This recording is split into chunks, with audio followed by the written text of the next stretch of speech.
you know, helping organize the community service and leadership stuff really makes a big difference. So we so appreciate what you do. I hope you guys had a fun time while you're here.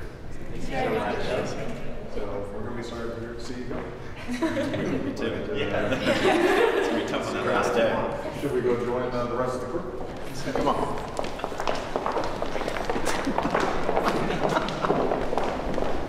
When's your last day?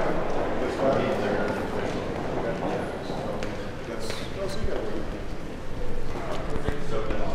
Enjoy the garden. Nice weather. How's it going, everybody?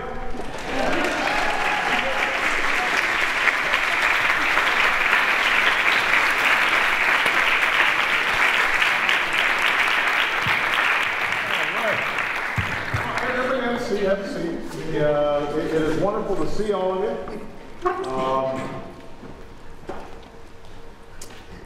You know, I hear that you guys may be the best intern.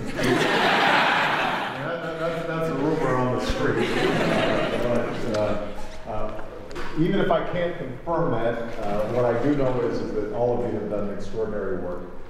Everybody so appreciates the efforts that you put in.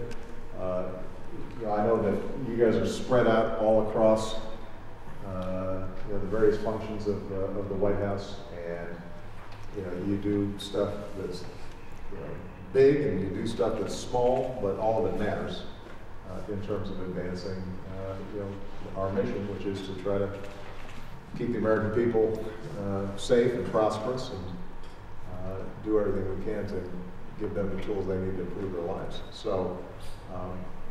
You know, I'm so incredibly impressed with your generation. I have to tell you, I did not have my act together like you guys did when I was your age. I did not know there was such a thing as a White House internship. And had I known, I wouldn't have qualified.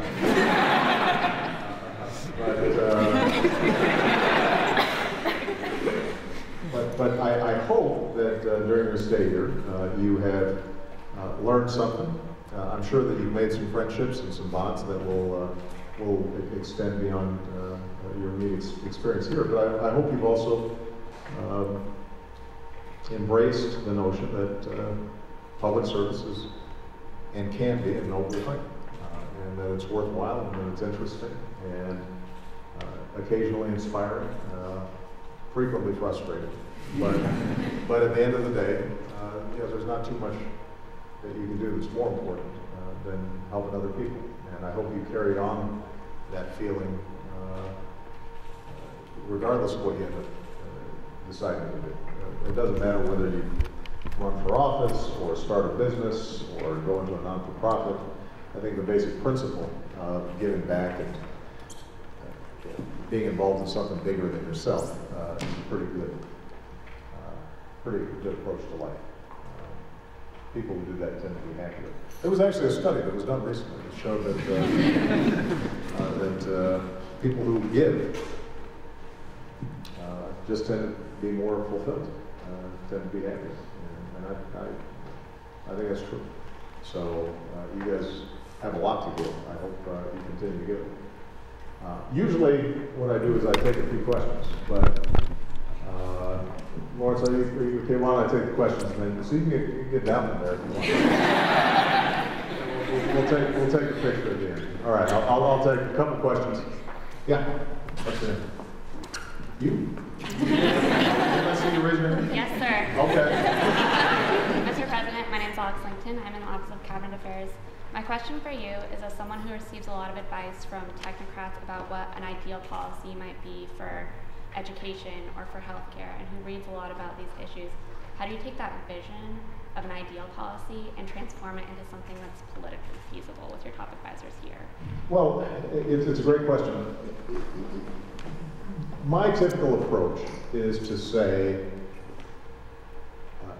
what's the right policy, assuming there were no politics?